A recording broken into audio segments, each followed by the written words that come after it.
بھائی پاسٹر سفیان بنیامین آپ کی خدمت میں حاضر ہوں۔ آپ دیکھ رہے ہیں سفیان بی ایم یوٹیوب چینل۔ عزیزو، آج کی ویڈیو بڑی دلچسپ ہونے والی ہے۔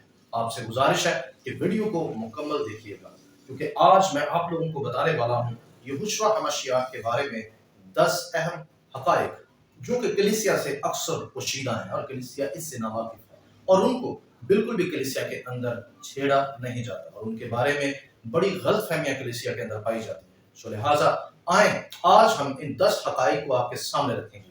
آج ہم اس سلسلے کا آغاز کریں گے اور اس کے پہلے حصے میں ہم 5 حقائق کو بیان کریں گے، اور اگلی ویڈیو کے اندر ہم 5 حقائق کو بیان کریں گے، یعنی 2 ویڈیوز کے اندر ہم ان 10 حقائق کو بیان کریں گے۔ سو آج کی پہلی ویڈیو میں آپ لوگوں کے سامنے 5 حقائق کو، یعنی 5 ایسی باتوں کو رکھنے والا ہوں جو یہوشوا ہمشیاہ کے متعلق ہیں اور کلیسیا سے زیادہ تر پوشیدہ ہیں۔ بہت کم لوگ جانتے ہیں کہ دراصل ان باتوں کے حقائق کیا ہیں۔ سو آئیں شروع کرتے ہیں۔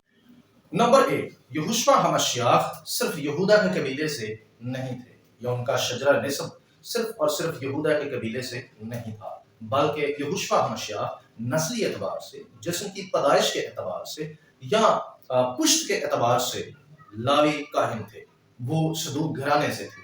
اس کے ایویڈنس کتاب مقدس سے بھی ملتے ہیں اور ڈیڈ سی اسکرول سے بھی، جیسا کہ میں ایک ویڈیو میں آپ لوگوں کو بتا چکا ہوں۔ سو متی پہلے باب کے شجرہ نسب کے مطابق یہوشوا ہمشیاہ داؤد کی نسل سے ہیں۔ داؤد کی نسل بادشاہی نسل ہے۔ ان میں سے ہمیشہ بنی اسرائیل کے بادشاہ آتے ہیں۔ خدا کا وعدہ بھی داؤد سے تھا کہ تیری نسل میں سے تخت پر بیٹھنے کے لیے آدمی کی کمی نہیں ہوگی۔ یاد رہے کہ لوکا اور متی میں جو نسب نامہ ہے وہ یوسف سے تعلق رکھتا ہے، اور یوسف یہوشوا ہمشیاہ کا لقبی باپ ہے، نہ کہ نسلی۔ سو جب بائبل مقدس اسے یہودا کی اصل و نسل کہتی ہے تو اس سے مراد لقبی نسل ہے، یعنی یوسف کا بطور والد یہوشوا ہمشیاہ کو صرف نام دیا گیا ہے، جبکہ یہوشوا ہمشیاہ کی پیدائش کواری سے ہوئی ہے اور ایک ایسی عورت سے ہوئی ہے جو مرد کو نہیں جانتی تھی، یعنی وہ مرد کے پاس نہیں گئی تھی۔ سو لہٰذا یہوشوا کی پیدائش کواری سے ہوئی، اور وہ کواری یعنی وہ عورت لاوی کے قبیلہ میں سے تھی۔ اگر آپ لوکا کی انجیل اس کا پہلا باب آیت نمبر 5 دیکھتے ہیں تو وہاں جناب زکریا کی جو گھر والی ہے اس کا وہاں پر ہمیں ذکر ملتا ہے، یعنی اس کی بیوی کا ذکر ملتا ہے، جو کہ لاوی کے گھرانے سے، ہارون کے گھرانے سے ہے، اور وہ صدوق گھرانے میں سے بھی ہے۔ سو لہٰذا بائبل ہمیں بتاتی ہے کہ مقدسہ مریم الشبا کی کزن تھی۔ یاد رہے کزن خونی رشتہ ہوتا ہے، کزن کا رشتہ خونی ہے، اور اس لحاظ سے مقدسہ مریم ایک لاوی خاندان سے تعلق رکھنے والی عورت ہے۔ سو لہٰذا یہاں سے ثابت ہے کہ مقدسہ مریم جو ہے وہ دراصل لاوی کے قبیلے اور صدوق گھرانے میں سے تھی۔ سو مسیح ایک ایسی عورت سے پیدا ہوئے جو لاوی کے گھرانے سے ہے، یعنی جسم کے اعتبار سے یہوشوا ہمشیاہ لاوی کے گھرانے سے ہے، اور داؤد کے گھرانے سے یوسف کی وجہ سے ہے، یعنی یوسف اس کا لقبی باپ ہے۔ سو لہٰذا جناب یہوشوا ہمشیاہ یہودا کے قبیلہ سے بطور بادشاہ ہے، اور لاوی کی قبیلہ سے وہ بطور سردار کاہن بھی ہے۔ یاد رہے کہ مسیح کی کہانت ایک قسم کی نہیں ہے، وہ ملک صدق کا کاہن بھی ہے، عبرانیوں کا پورا خط اس کی شہادت ہے، اور وہ لاوی سردار کاہن بھی ہے، اور اس کی شہادت مقدسہ مریم سے اس کی پیدائش ہے۔ یہاں پر قادیانیوں کا بھی دعویٰ دم توڑ جاتا ہے، جو کہ اکثر وہ کہتے رہتے ہیں کہ یہوشوا کا جو نسب نامہ ہے وہ جناب داؤد اور جناب یہودا کی وجہ سے دعویدار ہے، کیونکہ جناب یوسف کا جو نسب ہے جو کہ متی اور لوکا میں ہمیں ملتا ہے وہ بطور لقب ہے، نہ کہ بطور نسل۔ بے شک بائبل مقدس میں اسے بطور نسل متعارف کروایا گیا ہے، لیکن وہ لقبی اعتبار سے ہے، نہ کہ حقیقی معنوں میں۔ سو لہٰذا مقدسہ مریم کا نسب یہ بتاتا ہے کہ وہ لاوی کے خاندان سے تھے۔ سو عزیزو، یہ حیرت انگیز بات ہے کہ یرمیہ کی کتاب میں بھی ایک پیشن گوئی ملتی ہے۔ اگر آپ یرمیہ 33:16-14 سے لے کر 26 تک مطالعہ کرتے ہیں تو آپ کو علم ہوتا ہے کہ خدا نے یرمیہ کی معرفت یہ پیشن گوئی کی تھی کہ آنے والا مسیح لاوی اور یہودا کے گھرانے سے ہوگا۔ سو بائبل مقدس کی یہ پیشن گوئی جناب مسیح میں تکمیل پاتی ہے۔ اس کے علاوہ اس کے اور بھی بہت سارا ثبوت ہیں۔ اگر یہ تسلیم کر لیا جائے کہ جناب مسیح لاوی کے قبیلہ سے نہیں، تو پھر ہمیں اس سوال کا جواب دینا پڑے گا، جیسا کہ حزقیل کی کتاب میں یہ مرقوم ہے کہ فرمان روا جب آئے گا 1000 سالہ بادشاہت میں، جب ہیکل تعمیر ہوگی تو وہ قربانیاں گزرانے گا۔ یاد رہے کہ قربانی گزارنا صرف لاوی کاہنوں کا یعنی سردار کاہن کا کام ہے جو صدوق گھرانے سے ہو۔ اس کے علاوہ کوئی بھی ہیکل کے اندر قربانی تیار یا قربان نہیں کر سکتا، اس کی اتھارٹی کسی کو بھی نہیں ہے۔ جبکہ حزقیل کی کتاب کے اندر یہ مرقوم ہے کہ جو فرما نروا ہے یعنی جو مسیح ہے وہ ہیکل کے اندر قربانی تیار کرتا ہے اور قربانیاں پیش کرتا ہے نئے چاند، سبت اور عیدوں کے دن۔ سو لہٰذا یہ حیرت انگیز بات ہے کہ اگر ہم یہ مان لیں کہ وہ لاوی کے خاندان سے نہیں تو پھر خدا کی ہیکل کے اندر تورا کو توڑ کر مسیح کیسے قربانی پیش کر سکتا ہے؟ سو لہٰذا مسیح وہاں پر قربانی پیش کرتا ہے کیونکہ وہ ملکیسیدک کا کاہن بھی ہے، اور سب سے اہم بات کہ وہ لاوی صدوق گھرانے سے ہے۔ ہاللویہ۔ بڑھتے ہیں اپنے اگلے پوائنٹ کی طرف۔ نمبر 2، یہوشوا ہمشیاہ مقدسہ مریم کا اکلوتا بیٹا نہیں تھا، بلکہ مقدسہ مریم سے اور بھی بچوں نے جنم لیا تھا۔ اس کے لیے آپ دیکھیں مرکز کی انجیل اس کا 6 باب آیت نمبر 3۔ یہاں پر شمعون، یعقوب، یہودا، یوسیس ان 4 اشخاص کا ذکر ہے جن کے بارے میں یہ بتایا گیا ہے کہ یہ مقدسہ مریم کے بچے ہیں اور یہوشوا ہمشیاہ کے بھائی ہیں۔ اور وہاں پر یہ بھی بتایا گیا ہے کہ یہوشوا ہمشیاہ کی بہنیں بھی تھیں جن کی تعداد وہاں نہیں درج۔ سو لہٰذا اکثر کلیسیا کے اندر یہ تاثر پایا جاتا ہے کہ مقدسہ مریم کے اور بچے نہیں تھے، جبکہ یہ غلط ہے۔ بائبل مقدس اس کی شہادت دیتی ہے، اور یہ مان بھی لیا جائے کہ اگر اس کے بچے نہیں تھے تو توراہ کی کتاب یعنی استثنا کے اندر یہ لکھا ہے کہ جس عورت کے بچے پیدا نہ ہوں وہ عورت ملعون ہے، اور بانجھ پن جو ہے یہ عورت کی سزا ہے۔ سو لہٰذا کتاب مقدس مقدسہ مریم کو عورتوں میں مبارک کہتی ہے، اور کسی بھی عورت کی مبارک حالی اس کے بچوں سے بھی جج کی جاتی ہے۔ سو لہٰذا مقدسہ مریم ہرگز بھی بانجھ بعد میں نہیں ہوگی، کیونکہ بانجھ پن ایک لعنت اور ایک سزا ہے۔ استثنا کی کتاب جسے ہم توراہ کی کتاب مانتے ہیں، یہ قانون ہے کہ جو عورت بانجھ ہو یا تو خدا کی طرف سے اس پر سزا لاگو ہے، یا کسی بدرو کی وہ زیر سایہ ہوتی ہے، یا وہ بیمار ہوتی ہے۔ سو لہٰذا ہم یہ قطعی طور پر نہیں مانتے کہ یہوشوا ہمشیاہ کی والدہ یعنی مقدسہ مریم بیمار تھی، یا وہ کسی بدرو کی گرفت میں تھی، یا وہ لعنت کے زیر سایہ تھی، کیونکہ یہوشوا ہمشیاہ کے بعد ان سے اولاد پیدا ہوئی ہے، اور یہی مبارک حالی کا ایک نشان بھی ہے۔ بہت سارے نشانات میں سے یہ ایک نشان ہے، یہ اس کی مبارک حالی کو بیان کرتا ہے۔ سو لہٰذا مقدسہ مریم کے اور بھی بچے تھے جو کہ اس کی مبارک حالی کا اعلان ہے۔ ہاللویہ۔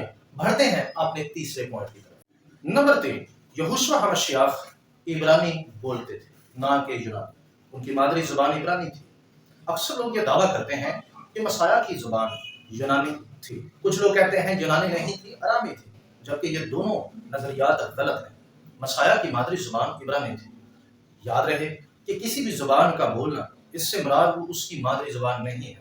مثال دیتا ہوں کہ ایک شخص کو انگریزی آتی ہے، عبرانی آتی ہے، یونانی آتی ہے، تو اس کا مطلب ہرگز بھی نہیں کہ وہ اس کی مادری زبان ہے، بلکہ مادری زبان اس کی وہی ہے جو وہ بچپن سے اس کے والدین اسے سکھاتے ہیں، یا ان کی قومی زبان ہے۔ سو لہٰذا یہوشوا ہمشیاہ کی قومی یا مادری زبان عبرانی تھی۔ میں مثال دیتا ہوں کہ میں پنجابی مادری زبان میری جو ہے وہ پنجابی ہے، جبکہ میں آپ لوگوں کے سامنے اردو میں بات کر رہا ہوں، تو اردو اس کا مطلب یہ ہے کہ مجھے آتی ہے، نہ کہ یہ میری مادری زبان ہے۔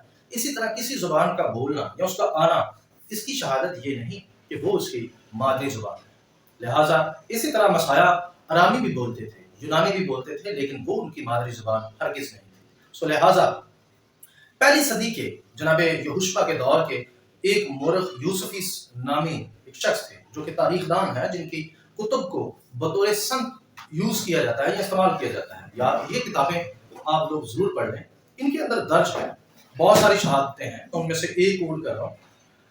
یوسفیس فرماتے ہیں کہ پہلی صدی کے جو یہودی تھے، ان کے دور کے جو یہودی تھے، وہ یونانی سے اور یونانیوں کی چیزوں سے شدید نفرت کرتے تھے، اور ایک کہاوت بھی موجود ہے، یہودی یہ کہتے تھے کہ یونانی بولنے سے بہتر سور کھا لینا ہے۔ تو لہٰذا ہرگز بھی یہ تصور نہیں کیا جا سکتا کہ جناب مسیح جو ہیں وہ یونانی بولتے تھے۔ ایک اور بھی آپ لوگوں کے بات سامنے رکھتا ہوں۔ یوسفیس کے مطابق مقابیوں کی بغاوت کے دوران توراہ کی پیروی کرنے والے یہودیوں نے یونانی زبان اور ثقافت کو سیکھنے والے یہودیوں کو قتل کر دیا تھا، یعنی انہوں نے اپنے ہی بھائیوں کو جنہوں نے یونانی سیکھی ان کو قتل کر دیا، کیونکہ یہودی اس دور میں مقابیوں کے دور میں یونانیوں کی چیزوں اور لینگویج سے بہت زیادہ نفرت کرتے تھے۔ تو یہ نفرت بے شک بعد میں کم ضرور ہوئی، لیکن یہ نفرت قائم تھی۔ کبھی بھی جتنے بھی ٹیکس ہیں وہ مذہبی ہوں، وہ کبھی بھی غیر عبرانی میں نہیں لکھے جاتے، وہ عبرانی میں ہی لکھے جاتے ہیں۔ سو لہٰذا اس کے لیے میرا ایک آرٹیکل بھی آپ پڑھ سکتے ہیں، اس کے 3 حصے ہیں، آپ وہ تینوں حصے لازم پڑھیں۔ اس کا نام ہے نیا عہد عبرانی میں۔ آپ اس آرٹیکل کو جب پڑھیں گے تو وہاں سے آپ کو بہت سارے شواہد مل جائیں گے۔ عزیزوں، یہوشوا ہمشیاہ کی زبان عبرانی ہے۔ ایک اور بھی شہادت آپ کی نظر کرتا ہوں۔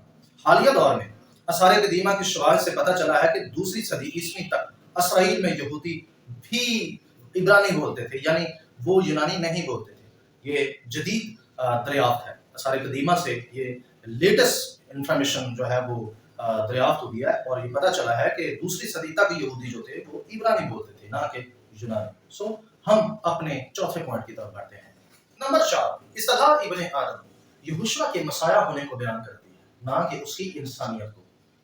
یاد رہے، بہت سے لوگ یہ خیال کرتے ہیں کہ جملہ خدا کا بیٹا یہوشوا کے مسیح ہونے کی طرف اشارہ کرتا ہے، لیکن حقیقت میں یہ جملہ خدا کے تمام فرزندان کے لیے استعمال ہوتا ہے۔ اس کے لیے دیکھیں یوحنا کی انجیل، اس کا پہلا باب آیت نمبر 12۔ لفظ ابن آدم اکثر بائبل میں پایا جاتا ہے اور انسان کے لیے ایک عام اصطلاح ہے۔ اس کے لیے دیکھیں حزقیل کی کتاب، اس کا دوسرا باب آیت نمبر 1۔ تاہم دانیل 7 باب کی آیت نمبر 13 میں ہمیں ایک منفرد چیز ملتی ہے کہ ایک شخص ابن آدم کی طرح آسمان کے بادلوں کے ساتھ آیا ہے۔ یہ آیت دانیل کی کتاب کے زیادہ تر حصوں کی طرح عبرانی میں نہیں ہے، بلکہ ارامی میں لکھی گئی تھی۔ ابن آدم کے لیے عبرانی اصطلاح بین آدم ہے، لیکن ارامی میں یہ بار انوش ہے۔ پوری بائبل میں یہ آیت واحد ہے جو کہ بار انوش کا فکرہ استعمال کرتی ہے۔ یاد رہے، بار انوش ایک ایسے آدم کے لیے اصطلاح استعمال کی گئی ہے جو آسمان سے بادلوں کے ساتھ آتا ہے، اور اس کو دانیل کی کتاب میں یوز کیا گیا ہے 7ویں باب کی آیت نمبر 13 میں۔ جب یہوشوا نے اپنے آپ کو ابن آدم کے طور پر بیان کیا تو اس نے عبرانی بین آدم کا استعمال نہیں کیا، بلکہ ارامی بار انوش کا استعمال کیا ہے۔ اس نے خود کو ابن آدم کے طور پر شناخت کیا ہے جو آسمان کے بادلوں کے ساتھ آیا ہے، یعنی اس نے اپنے آپ کو ایک عام انسان سے پیدا ہونے والا بیٹا نہیں کہا، بلکہ اس نے اپنے آپ کو ایسا آدم کہا یا ایسا ابن آدم کہا جو آسمان سے بادلوں کے ساتھ آتا ہے، جس کو دانیل کی کتاب 7ویں باب کی آیت نمبر 13 میں بیان کیا گیا ہے۔ یعنی ارامی میں اس نے اپنے آپ کو بار انوش کہا، اس نے اپنے آپ کو بین آدم نہیں کہا۔ اس کے لیے قبالسٹ آدم قدمون کی اصطلاح استعمال کرتے ہیں جو کہ آسمانی آدم ہے۔ پولس رسول نے بھی اس کو آسمانی آدم کہا۔ سو لہٰذا مرکز کی انجیل، اس کا 14 باب آیت نمبر 62 کے اندر لکھا ہے، یسوع نے کہا ہاں میں ہوں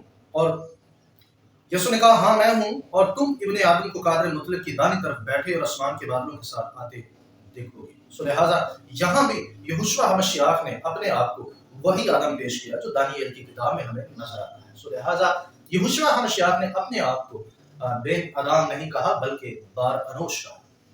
سو لہٰذا ہم بڑھتے ہیں اپنے 5ویں پوائنٹ کی طرف۔ نمبر 5، یہوشوا ہمشیاہ لمبا چوگا جو کہ ایک یہودی چوگا ہوتا تھا وہ پہنتے تھے، نہ کہ وہ یونانی یا رومی چوگا پہنتے تھے۔ یاد رہے کہ تقریباً زیادہ تر کم علم اور یہودیت سے ناواقف عالموں نے یہوشوا کی ہر تصویر کو رومن یا یونانی دکھایا ہے، جبکہ ایسا نہیں ہے۔ اس کا کلچر اور اس کی ثقافت اور اس کا رہن سہن، اس کا بول چال سب یہودیت سے تعلق رکھتا تھا، اور اس کا رومن یونانیت سے قطعی واسطہ نہیں تھا۔ ہاں، وہ رومن اور یونانیت کے اندر رہتا ضرور تھا، لیکن اس کا ہرگز مطلب نہیں تھا کہ وہ اپنی دینی زندگی کے اندر ان چیزوں کو امپلیمنٹ کرتے تھے۔ سو لہٰذا کم علم لوگوں نے اکثر مسیح کو یونانی اور ایک رومی کے طور پر پیش کیا۔ تمام یہودی مرد گنتی 15 باب کی آیت نمبر 38 میں لکھے گئے خدا کے حکم کی تعمیل میں ہر کرتے کے کونے پر ایک جھالر کے ساتھ 4 کونوں والا لباس پہنتے تھے۔ یہوشوا نے یہ لباس اس بات کی بنیاد پر پہنا تھا جو ہم متی 9 باب کی آیت نمبر 20 میں دیکھتے ہیں۔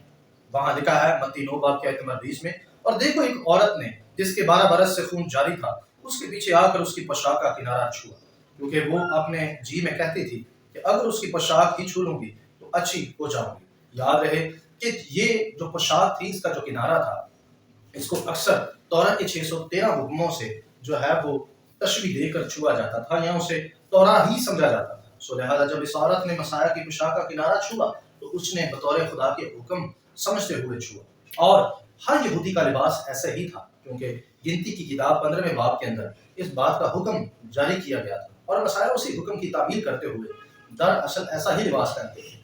ان کا لباس ہرگز بھی رومی اور یونانی نہیں تھا۔ عزیزو، بائبل مقدس کے مسائل کو سمجھنے کے لیے آپ کو جوڈائزم اور عبرانی کو جاننا بہت ضروری ہے۔ عبرانی کلچر کو، عبرانی ثقافت کو بھی سمجھنا بہت ضروری ہے۔ یاد رہے کہ جتنے بھی لوگ مسیح کو رومن اور یونانی کلچر کے اندر پیش کرتے ہیں، دراصل وہ مسیح کی غلط تصویر دکھاتے ہیں یا غلط اس کو پیش کرتے ہیں، جس سے لوگ مسیح کو سمجھنے میں ناکام ہو جاتے ہیں۔ سو لہٰذا آپ سے گزارش ہے، جب بھی آپ مسیح کو دیکھیں تو اس کو عبرانی کلچر، عبرانی ثقافت، عبرانی زبان میں دیکھیں۔ اس میں آپ کو سمجھنے میں بہت زیادہ آسانی ہوگی، اور آپ کے لیے بائبل پیدائش کا مکاشفہ ایکول نظر آئے گی۔ سو خدا آپ سب کو برکت دے۔ اگلے 5 پوائنٹ جو ہیں ہم اگلی ویڈیو میں آپ لوگوں کو بتائیں گے۔ سو تب تک کے لیے اجازت چاہتا ہوں۔ آپ لوگ اگر نئے ہیں تو چینل کو ضرور سبسکرائب کر لیں، ویڈیو کو شیئر کر دیں، اور بیل آئیکن کے بٹن کو آل پر ضرور کلک کر دیں۔ ملتے ہیں اگلی ویڈیو میں، تب تک کے لیے اجازت چاہتا ہوں۔ شلوم۔